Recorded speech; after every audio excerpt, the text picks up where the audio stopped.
Bismillahirrahmanirrahim. Assalamualaikum warahmatullahi wabarakatuh.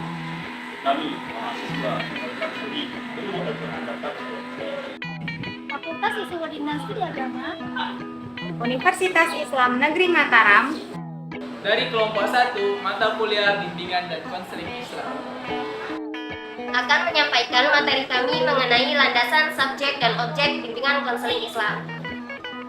Simak penjelasan kami berikut ini. Jangan lupa like, comment, share, dan subscribe. Paket Asia.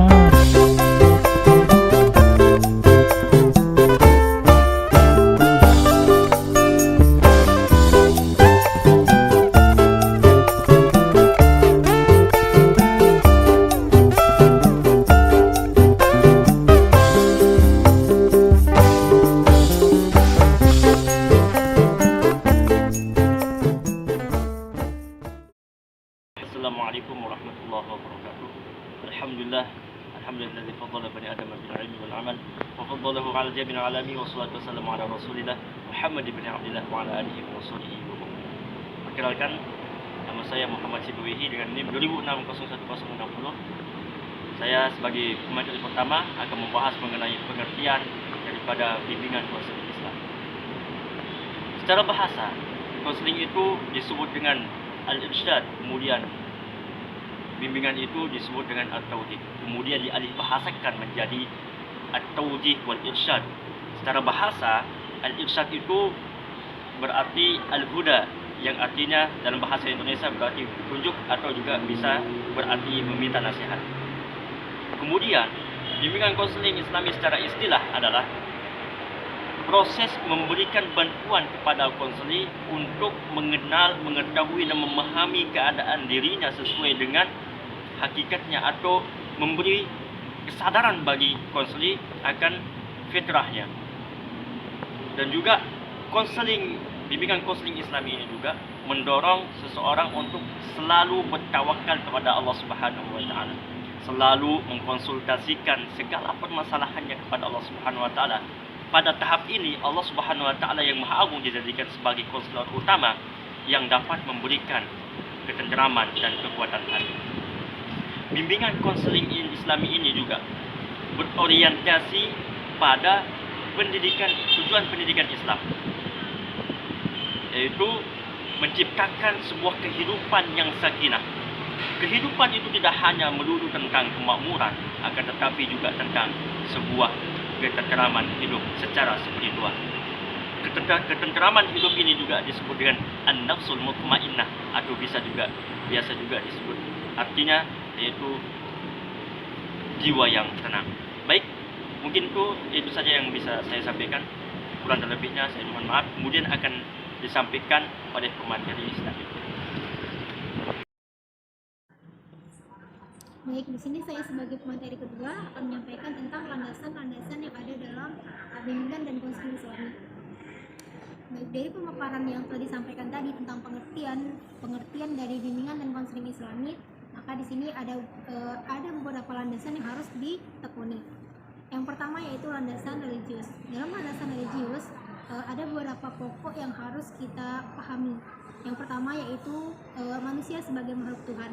Nah, di sini manusia adalah makhluk Tuhan yang memiliki sisi kemanusiaan. Nah, di mana sisi kemanusiaan ini tidak bisa dibiarkan begitu saja, karena dapat menjerumuskan kepada hal-hal yang negatif. Nah, maka dari itu diperlukannya adanya bimbingan agar sisi kemanusiaan tersebut dapat mengarah ke hal-hal yang positif. Kemudian yang kedua yaitu sikap keberagamaan. Agama di sini tentunya sebagai penyeimbang antara kehidupan dunia maupun di akhirat. Nah, di sini dalam sikap keberagamaan difokuskan pada yang pertama, yaitu difokuskan kepada agama itu sendiri. Kenapa? Karena agama harus dipandang sebagai pedoman yang paling penting dalam kehidupan. Nilai-nilainya harus diresapi, harus dipahami, dan harus diamalkan. Kemudian sikap keberagamaan yang kedua yaitu harus difokuskan pada menyikapi ilmu pengetahuan dan teknologi sebagai upaya sebagai upaya pengembangan antara di kehidupan dunia maupun di akhirat. Landasan yang ketiga yaitu landasan peranan agama. Nah, dalam pemanfaatan unsur-unsur agama hendaknya dilakukan secara wajar. Artinya tidak ada unsur paksaan dan tepat menempatkan klien sebagai seseorang yang berhak, sebagai seorang yang bebas dan berhak mengambil keputusannya sendiri.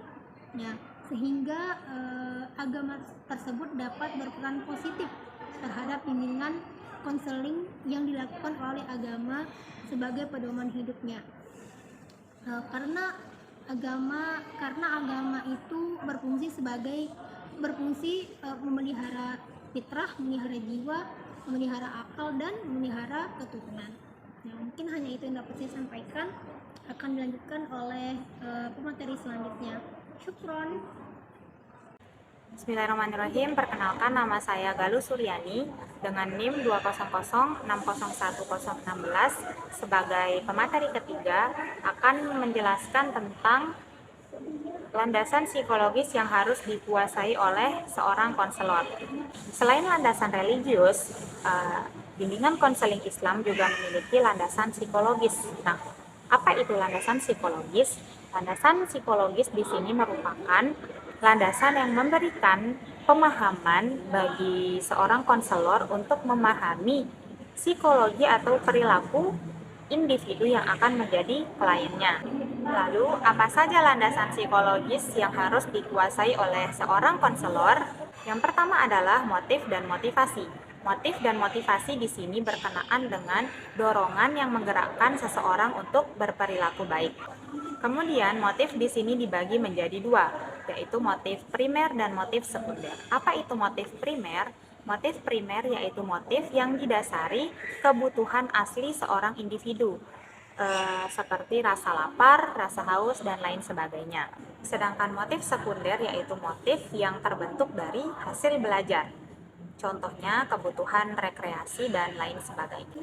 Nah, kemudian motivasi di sini dapat berupa nasihat atau masukan dan saran yang diberikan seorang konselor kepada kliennya. Landasan psikologis yang harus dikuasai oleh seorang konselor yang kedua adalah pembawaan dan lingkungan. Pembawaan dan lingkungan setiap individu tentu saja berbeda. Ada seorang individu yang memiliki pembawaan yang sangat tinggi, ada pula yang sedang atau bahkan sangat rendah. Misalnya dalam hal kecerdasan, ada seorang individu yang sangat cerdas, ada yang normal atau bahkan sangat kurang. Begitu juga dengan lingkungan. Ada individu yang dibesarkan dalam lingkungan yang kondusif dengan sarana dan prasarana yang memadai, ada pula yang sebaliknya. Hal inilah yang mempengaruhi potensi bawaan yang dimiliki oleh seorang individu, sehingga seorang konselor harus mengetahui dan memahami pembawaan dan lingkungan dari seorang klien. Kemudian, landasan psikologis yang ketiga adalah perkembangan individu. Di sini seorang konselor harus memahami berbagai aspek perkembangan individu seperti aspek fisik, psikomotorik, kecerdasan, sosial, dan moral klien yang dilayani agar dapat melihat arah perkembangan individu itu di masa depan. Selanjutnya, landasan psikologis yang terakhir adalah aspek-aspek kepribadian. Aspek-aspek kepribadian seorang individu yang harus dipahami oleh seorang konselor diantaranya yang pertama adalah karakter. Seorang konselor harus memahami karakter seorang klien yang dilayani. Kemudian yang kedua ada stabilitas emosi, seperti mudah atau tidaknya seseorang merasa tersinggung, merasa senang, sedih, atau putus asa, dan lain-lain. Kemudian yang ketiga ada responsibilitas, seperti kesiapan seorang individu untuk menanggung resiko atas perbuatan yang telah dilakukan. Kemudian yang terakhir ada sosiabilitas, yakni kemampuan seseorang individu untuk berkomunikasi dengan orang lain. Nah, itulah landasan psikologis yang harus dikuasai oleh seorang konselor dalam bimbingan dan konseling Islami. Materi selanjutnya akan disampaikan oleh pemateri keempat. Bismillahirrahmanirrahim. Perkenalkan, nama saya Muhammad Irfan Khalil Rahman dengan NIM 200601042. Di sini saya akan melanjutkan pembahasan dari pemateri sebelumnya mengenai subjek dalam bimbingan konseling Islami. Pada dasarnya manusia itu menjadi subjek bagi bimbingan dan konseling agama. Mengapa demikian? Dikarenakan bimbingan dan konseling agama itu memiliki satu tujuan yang sama, yaitu memberikan petunjuk kepada manusia. Oleh karena itu, secara tidak langsung dapat dikatakan bahwa bimbingan dan konseling agama itu sebagai konselor. Namun berbeda dengan konselor yang akan pemateri bawakan sekarang, yang dimana konselor di sini ialah manusia itu sendiri, dan seorang konselor ini akan membantu seorang klien atau konselinya untuk menemukan solusi dalam memecahkan masalahnya itu. Di samping itu, seorang konselor juga memiliki peran penting dalam memecahkan solusi konselinya ini. Di antara peran tersebut ialah sebagai fasilitator, sebagai penasihat, sebagai guru, dan sebagai konsultan bagi kliennya ini untuk menemukan solusi dari masalahnya tersebut. Sebagaimana yang kita ketahui bahwa konselor itu memiliki karakteristik tersendiri. Di antara karakteristik tersebut dibagi menjadi dua macam, yaitu yang pertama yang umum dan yang islami atau secara agama. Karakteristik secara umumnya bagi konselor ini ialah memiliki iman dan takwa, menyukai manusia, komunikator yang terampil dan pendengar yang baik, memiliki keilmuan tentang manusia, dan memiliki akhlak serta sopan santun yang baik. Adapun secara Islami atau secara agamanya, seorang konselor itu dituntut untuk memiliki ilmu yang cukup atau ahli dalam bidang konseling atau semacamnya. Kemudian yang kedua, seorang konselor itu dituntut untuk memiliki ilmu agama yang memadai. Yang ketiga, seorang konselor harus memiliki cara hidup yang layak untuk diteladani oleh konselinya itu tersebut. Yang keempat,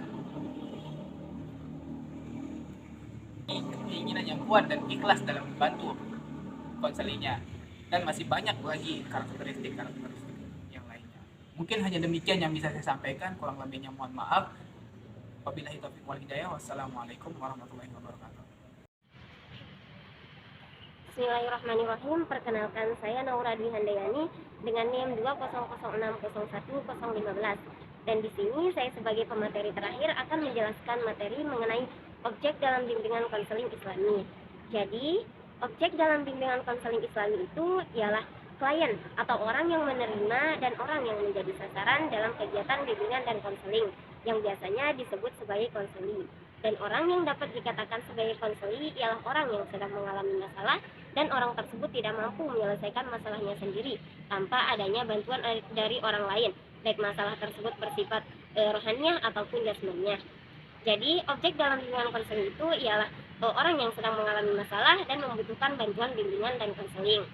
Kemudian adapun syarat-syarat dari konseli dalam bimbingan konseling Islam, yang pertama yaitu seorang konseli harus memiliki motivasi yang kuat atau kemauan untuk mencari penjelasan dalam masalah yang sedang ia alami dengan cara datang kepada seorang konselor dan mau membicarakan masalah tersebut kepada seorang konselor. Dan yang kedua yaitu seorang konseli harus mau melakukan apa yang menjadi putusan akhir dalam kegiatan bimbingan dan konseling tersebut. Kemudian yang terakhir yakni seorang konseli harus memiliki keberanian yang kuat untuk mengeluarkan pikiran-pikiran serta menceritakan masalah-masalah yang sedang ia alami secara terbuka kepada seorang konselor agar konselor dapat dengan mudah membantu menyelesaikan masalah yang sedang ia alami tersebut. Kemudian adapun prinsip-prinsip seorang konseli dalam bimbingan konseling Islam, dan menurut Sutoyo ada beberapa prinsip. Namun di sini saya akan menyebutkan hanya 3 prinsip saja. Yang pertama yaitu seorang konseli hendaknya memahami hakikat la ilaha illallah dan mengetahui konsekuensi dari kalimat asyhadu alla ilaha illallah. Dan ini menjadi prinsip pertama untuk seorang konseli dalam bimbingan konseling Islam, karena seorang konseli harus mengetahui bagaimana konsekuensinya menjadi hamba Allah. Kemudian yang kedua yaitu seorang konseli harus yakin akan ketentuan Allah, karena segala sesuatu memiliki balasan yang sesuai dengan apa yang diperbuat, sehingga konseli tidak perlu takut lagi jika ada orang yang ingin menzalimi atau menyakitinya. Dan yang terakhir yaitu dalam bimbingan konseling Islami hendaknya seorang konseli menggunakan akal dan hati nurani yang sehat. Kemudian selanjutnya yakni mengenai karakteristik dari seorang konseli dalam bimbingan konseling Islami. Yang pertama yaitu seorang konseli harus beragama Islam, karena dalam bimbingan konseling Islam ini seorang konseli akan diarahkan atau dibantu oleh seorang konselor menggunakan pendekatan Islami. Kemudian karakteristik yang kedua yaitu seseorang yang memiliki masalah dan orang tersebut ingin menyelesaikan masalahnya. Dan yang terakhir yakni konseli sukarela. Dan yang dimaksud dengan konseli sukarela ialah konseli yang datang kepada konselor atas kemauannya sendiri tanpa adanya dorongan orang lain. Baiklah, mungkin hanya ini dari saya sebagai pemateri terakhir dan sebagai penutup dari penjelasan kelompok 1. Kurang dan lebihnya mohon dimaafkan. Wassalamualaikum warahmatullahi wabarakatuh. Sekian dari kami, semoga bermanfaat. Assalamualaikum warahmatullahi wabarakatuh.